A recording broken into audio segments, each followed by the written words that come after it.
वंदे मातरम दोस्तों। Welcome to revolution edutech. This is Ashwini Shukla. Friends, आज हम बात करेंगे अपनी एनटीए सीयूईटी बुक के क्वेश्चंस की और either we can say solutions की that as per given in this book. पहले तो आपको एनटीए के बारे में बताना चाहता हूँ। I just want to tell you about NTA exam, NTA CUET exam. You will get a lot of video on CUET exam. Basically, this video is for those aspirants। ये एग्जाम उन aspirants के लिए है जो अपने UG programme को किसी central university से करना चाहते हैं। सेंट्रल यूनिवर्सिटी से एग्जाम, सेंट्रल यूनिवर्सिटी से अपनी यूजी की डिग्री फर्दर एक्वायर करना चाहते हैं, यूजी की डिग्री परस्यू करना चाहते हैं।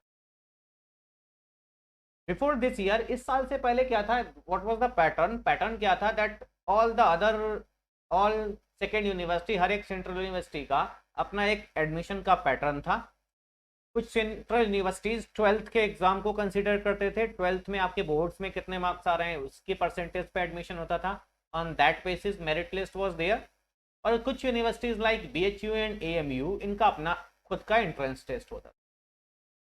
But from this year now, इस साल से क्या होगा, there is one exam will be conducted by NTA.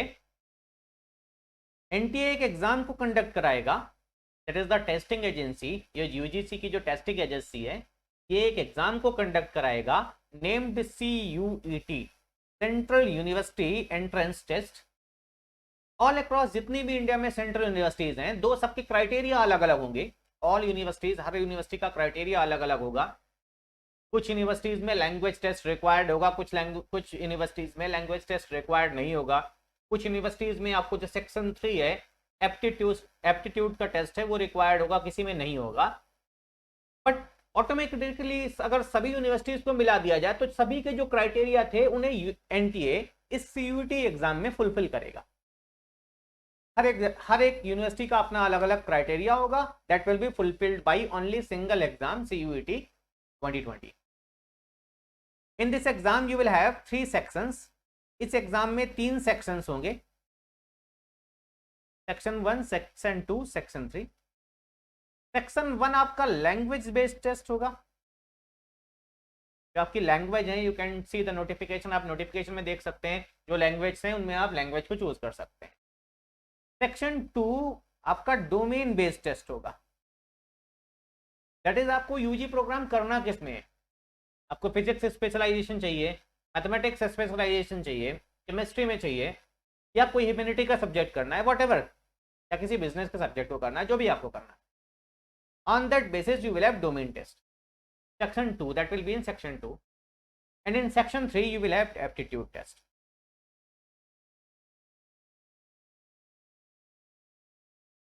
And I am again saying all the 3 test will, second test तो ऑब्वियसली आपको किसी ना किसी सब्जेक्ट में यूजी करना है तो ऑब्वियसली आपको डोमेन टेस्ट तो देना ही पड़ेगा। But 1 and 3 will be applicable as per the requirement of different universities. हर एक यूनिवर्सिटी की अपनी अलग रिक्वायरमेंट होगी, उसकी बेसिस पे they will consider. But domain based test will be, और ऑब्वियसली जिसमें आपको यूजी प्रोग्राम करना है, उस सेकेंड डोमेन बेस्ड टेस्ट में आपको उस एग्जाम को सीयूईटी के थ्रू क्वालिफाई करना होगा और उसकी मेरिट पे ही आपका एडमिशन होगा। तो दिस बुक इज डिजाइंड, अगर आपको अपने डोमेन सब्जेक्ट में फिजिक्स को कंसीडर करना है, so this book is designed for section 2 domain specific subject, and this is designed for physics subject. कि अगर आपको अपने यूजी प्रोग्राम में फिजिक्स को रखना है, physics as a domain subject रखना है, this book is designed for physics subject. In this book you will have key concept. इस बुक में आपको की कॉन्सेप्ट मिलेंगे सिनॉप्सिस के फॉर्मेट में। सिनॉप्सिस के फॉर्मेट में आपको की कॉन्सेप्ट्स मिलेंगे, जहां से डायरेक्टली क्वेश्चंस होंगे as per the syllabus released by NTA. जितना एनटीए ने सिलेबस रिलीज किया हुआ है, दैट इज 12th एनसीईआरटी, उसी की बेसिस पे दिस बुक इज डिजाइन, इस बुक को डिजाइन किया गया। इस बुक में की कॉन्सेप्ट्स होंगे, हर एक चैप्टर के की कॉन्सेप्ट्स होंगे। You will have key formula, important formula होंगे, and some key concept will be bold and italic format. कुछ की कॉन्सेप्ट जो बहुत इंपॉर्टेंट है वो बोल्ड और इटैलिक होंगे, जहां से डायरेक्ट क्वेश्चंस होते हैं. And after that you will have 1200 odd questions with practice questions with solution. Practice questions होंगे विद सॉल्यूशन, प्रिंटेड सॉल्यूशन होंगे. एंड व्हाट इज स्पेसिफिक, और स्पेसिफिक क्या होगा, that in this video you will have on the front page this QR code. और अगर आप इस QR code को स्कैन करते हैं, if will scan this QR code, if will scan this QR code, अगर आप इस क्यूआर कोड को स्कैन करें, if will scan this QR code, you will reach to, आप एक YouTube चैनल पे पहुंचेंगे, एक चैनल पे पहुंचेंगे जहां पे आपको एक प्लेलिस्ट होगी. You will have a playlist, जहां पे आपको प्लेलिस्ट गिवन होगी, जहां पे आपको एक प्लेलिस्ट गिवन होगी with the name of this book, इस बुक की नेमिंग पे, जहां पे आपको चैप्टर वाइज और क्वेश्चन नंबर वाइज वीडियोस होंगे सॉल्यूशंस के. तो अगर आप किसी प्रैक्टिस क्वेश्चन में बीच में अटक जाते हैं, या आपको इन क्वेश्चंस में कैसे हमें अप्रोच करना है, कैसे हमें अपने कैलकुलेशन को मिनिमाइज करना है, कैसे हमें अप्रोक्सीमेशन को यूज करना है, तो you can see in those video solutions. And in this video we will discuss, हम अपने चैप्टर 1 के फर्स्ट 5 क्वेश्चंस को डिस्कस करेंगे. तो आपको किस वीडियो को देखना है, किस क्वेश्चन को देखना है, किस चैप्टर से देखना है, दैट यू विल सी इन, जब भी आप प्लेलिस्ट में जाएंगे आपको चैप्टर नेम के साथ साथ क्वेश्चन, किस क्वेश्चन से किस क्वेश्चन तक इस वीडियो में डिस्कस किया गया है, you will C in the topic. So this video, this series will entirely going to help you to आपके कॉन्सेप्ट को बूस्ट अप करने में यूजफुल हो. So let's start with our discussion. हम अपने डिस्कशन को स्टार्ट करते हैं, इन विच वी विल डिस्कस, हम जिसमें अपने इलेक्ट्रिक चार्ज एंड फील्ड के पहले 5 क्वेश्चंस को डिस्कस करें. So the question number 1, starting with our question number 1, which is given in electric charge and field, is that the current of 1 ampere, you can read the question, what are the given in question, I will just write that the current is given 1 ampere, the current is given 1 ampere per second. Current कितनी given है, 1 ampere per second. Current of 1 ampere, एक conductor से कितना current flow कर रहा है, 1 ampere per second current flow कर रहा है, 1 एम्पियर करंट फ्लो कर रहा है, और you can say 1 ampere current flow कर रहा है. और आपको क्या बताना है, you need to find number of electrons flowing per second.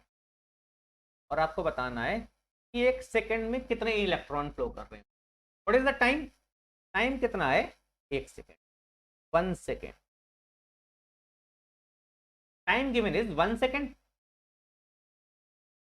तो how you will solve the question. हमें पता है कि करंट होता क्या है, current is nothing but rate of flow of charge. तो 2 चीजें आपको पता है इस क्वेश्चन में, टाइम भी पता है कि 1 सेकेंड है, और करंट भी गिवन है कि 1 एम्पियर है.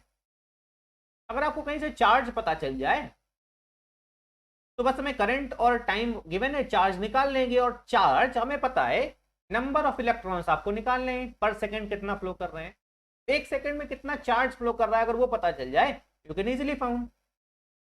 एंड वी नो, अगर if will consider that there are n electrons flowing, consider अगर कर लें कि n इलेक्ट्रॉन फ्लो कर रहे हैं, n इलेक्ट्रॉन फ्लो कर रहे हैं 1 सेकेंड में, तो 1 इलेक्ट्रॉन पे चार्ज कितना होता है, what is the charge on 1 electron, 1.6 into 10⁻⁻19 coulomb. तो n इलेक्ट्रॉन पे चार्ज कितना हो जाएगा, n इंटू 1.6 इंटू 10⁻⁻19, और टाइम कितना गिवन है, 1 second, and this is equal to 1 ampere. और आपसे पूछा क्या गया है, n की वैल्यू.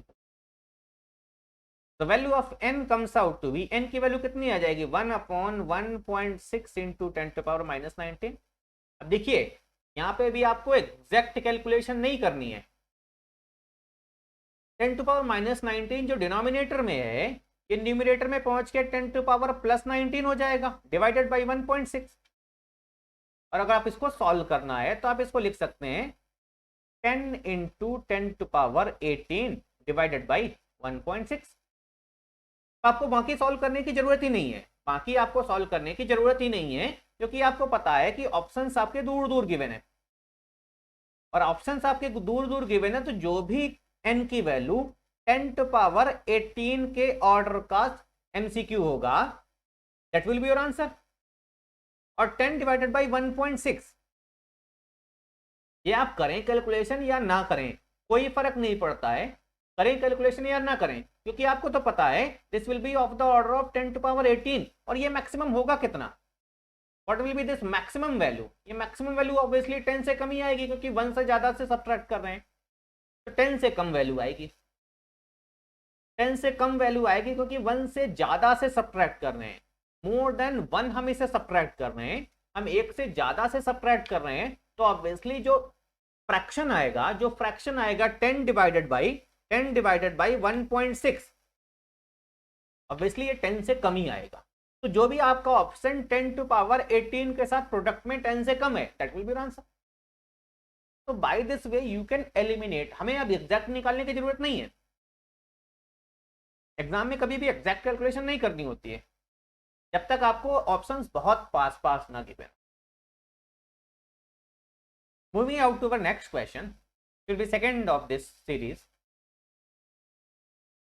सेकंड क्वेश्चन क्या बोल रहा है, 10⁻7 electrons are flowing per second. अब यहाँ पे similar with the similar concept question is given, यहाँ पे क्या गिवन है, number of electrons flowing per second, what is given, number of electrons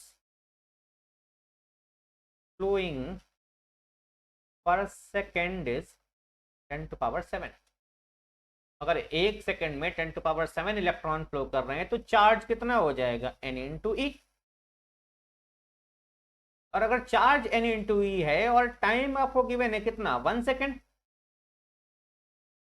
तो what will be the current, current will be Q by T, T is 1 second, that will be equal to n into E। n is what, आपको given है 10⁻7 और एक electron पे charge कितना होता है, 1.6 into 10⁻−19। So if we solve, this value comes out to be 1.6 into 10⁻−12 ampere. Again यहाँ पे तो कुछ कैलकुलेशन ऐसा करना नहीं है, बट अगर करना होता तो रिक्वायर्ड नहीं था, क्योंकि अप्रोक्सीमेशन से आप क्वेश्चन को कर सकते। Moving out to our next question, अगले क्वेश्चन की तरफ चलते हैं। नेक्स्ट क्वेश्चन की अगर बात करें, that is question number 3, the Coulomb's law. Next question को अगर आप पढ़ें तो बात की गई है इसमें किसकी, कूलम्स लॉ की। तो आपको पता होना चाहिए Coulomb's law, this is completely, पहली बात तो ये कैसा लॉ है, एक्सपेरिमेंटल लॉ है। ये लॉ कैसा है, एक्सपेरिमेंटल लॉ है। अगर ये लॉ गलत हो जाए तो जो भी हम पढ़ेंगे इलेक्ट्रोस्टैटिक्स में सब कुछ गलत, तो ये लॉ गलत नहीं हो सकता है, बिकॉज दिस इज एक्सपेरिमेंटल। और अगर हमने इसे गलत करने की कोशिश कर दी कि किसी ने बोल दिया ये गलत है, तो सब कुछ गलत है जो भी हम इलेक्ट्रोस्टैटिक्स में पढ़ें, because everything is based on this law only, क्योंकि सभी कुछ इसी पे बेस्ड है। और अगर कूलम्स लॉ की बात करें तो कूलम्स लॉ किसके बारे में बात करता है, कूलम्स लॉ बात करता है इलेक्ट्रोस्टैटिक फोर्स के बारे में, इलेक्ट्रोस्टैटिक फोर्स। और इलेक्ट्रोस्टैटिक फोर्स किसके बीच में लगेगा, बिटवीन टू चार्ज पार्टिकल, दो चार्ज पार्टिकल के बीच में इलेक्ट्रोस्टैटिक, दोनों बॉडी चार्ज होनी चाहिए तभी इलेक्ट्रोस्टैटिक फोर्स लगेगा, दो चार्ज के बीच में फोर्स लगता है। और अगर बात करते हैं फोर्स की, तो इलेक्ट्रोस्टैटिक फोर्स होता कैसा फोर्स है, और इलेक्ट्रोस्टैटिक फोर्स और इलेक्ट्रिकल फोर्स कैसा फोर्स होता है, इट इज नॉन कॉन्टैक्ट। तो ऑब्जेक्ट कॉन्टैक्ट में नहीं होते हैं charge particle, they are separated by certain distance. तो electrostatic force is a non contact and conservative force. तो इन दो वर्ड पे भी क्वेश्चन पूछे जा सकते हैं कि इलेक्ट्रोस्टैटिक फोर्स कैसा फोर्स। तो अगर कूलम्स लॉ को याद करें, if you will remember Coulomb's law, you can find this is an synopsis, ये आपको सिनॉप्सिस में भी मिल जाएगा। Coulomb's law is a force, electrostatic force between two static point charges. कैसे चार्जेस के बीच में लगता है? Static and point charges. These two words are very necessary. ये दोनों वर्ड बहुत इंपॉर्टेंट हैं, स्टैटिक और पॉइंट। एक्सटेंडेड चार्ज पे नहीं लगता है Coulomb's law, we can not apply. Force लगता है, इलेक्ट्रोस्टैटिक फोर्स लगता है, वो हम निकालेंगे कि पॉइंट चार्ज पे पॉइंट चार्ज पे लगा के निकालेंगे कि कितना लग सकता है, that is by integration method. But अगर कूलम्स लॉ की बात करें तो दो पॉइंट चार्जेस के बीच में ही फोर्स की बात करें। तो by this video you will see कि किस कॉन्सेप्ट पे क्वेश्चन पूछा गया है, उस कॉन्सेप्ट से रिलेटेड और क्या क्वेश्चन पूछा जा सकता है। Moving out to our fourth question, चौथे क्वेश्चन की तरफ चलें। अगर चौथे क्वेश्चन की तरफ अगर चलें, which of the following charge can not be present in, में बात की गई है मिलिकन ऑयल ड्रॉप एक्सपेरिमेंट की। In this Millikan oil drop experiment की बात की गई।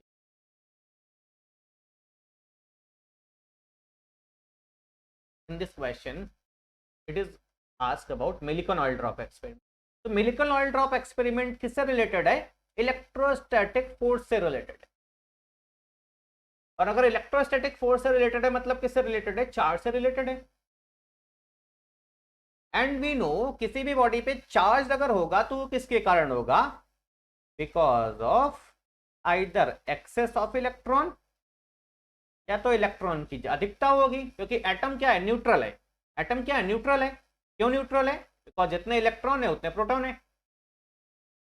अगर हम इलेक्ट्रॉन को एक्स्ट्रा दे दें या इलेक्ट्रॉन निकाल लें, इलेक्ट्रॉन निकालेंगे तो प्रोटॉन ज्यादा हो जाएंगे, और दे देंगे इलेक्ट्रॉन तो इलेक्ट्रॉन ज्यादा हो जाएंगे।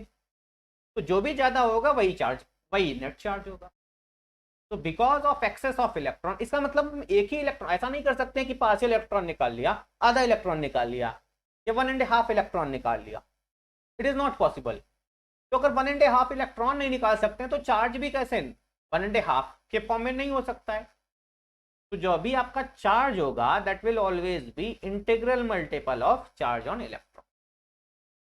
जब भी किसी ऑब्जेक्ट पे चार्ज होगा, पॉजिटिव या नेगेटिव जो भी होगा, that will B integral multiple of charge of electron. मतलब n की वैल्यू कितनी हो सकती है? या तो चार्ज नहीं है तो 0, या +-1, या +-2, +-3, कुछ भी हो सकता है। और e की वैल्यू क्या है? What is the value of e? 1.6 into 10⁻⁹। Electron की बात करेंगे तो माइनस लगा दीजिए, कोई फर्क नहीं पड़ता। मतलब जो आपका चार्ज पार्ट, किसी बॉडी पे चार्ज होगा वो 1.6 इंटू 10⁻⁹ का इंटीग्रल मल्टीपल होगा, पॉजिटिव और नेगेटिव। तो मिलिकन ऑयल ड्रॉप एक्सपेरिमेंट में जो चार्ज भी हो सकता है वो भी क्या होगा? इसी चार्ज पार्टिकल 1.6 इंटू 10⁻⁹ का इंटीग्रल मल्टीपल होगा। तो any one of the option is not multiple of 1.6 into 10⁻⁹, so any charge is not possible.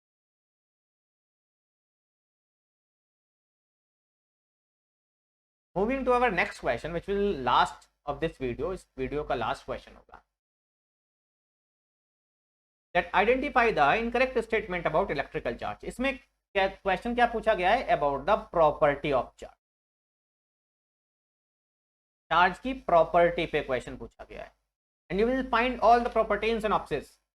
That charge कैसा है? First is charge is conservative. Charge कैसा है? कंजर्व है। Charge is conserve. Second is charge is quantized. Charge can be added. हम charge को move करा सकते हैं तो क्या कर सकते हैं? एडिटिव भी है, ऐड भी कर सकते हैं। पॉजिटिव में नेगेटिव को, जितना पॉजिटिव उतना नेगेटिव ऐड कर दिया। एटम में क्या हुआ? जितना पॉजिटिव था उतना नेगेटिव था, नेट चार्ज कितना हो गया? 0 हो गया। तो एडिटिव भी चार्ज है। और चार्ज को हम क्या कर सकते हैं? ट्रांसफर भी कर सकते हैं। चार्ज को हम एक जगह से दूसरी जगह ट्रांसफर भी कर सकते हैं, क्योंकि चार्ज मूव करेगा तभी तो इलेक्ट्रिक करंट का फ्लो होगा। And fifth is charge will always have mass. Charge में हमेशा क्या होगा? मास होगा, क्योंकि चार्ज इलेक्ट्रॉन के कारण है, और इलेक्ट्रॉन है तो इलेक्ट्रॉन में मास भी है। तो based on these 5 property this question is. तो इन 5 प्रॉपर्टी में से किसी भी प्रॉपर्टी पे क्वेश्चन पूछा जा सकता है। तो आई होप दिस 5 क्वेश्चन जिसमें हमने कई कॉन्सेप्ट को डिस्कस किया, they will help you in the exam. I hope this will help you. And if you like this video, do like, share and subscribe my channel. I hope this will help you. Thank you. जय हिंद. वंदे मातरम.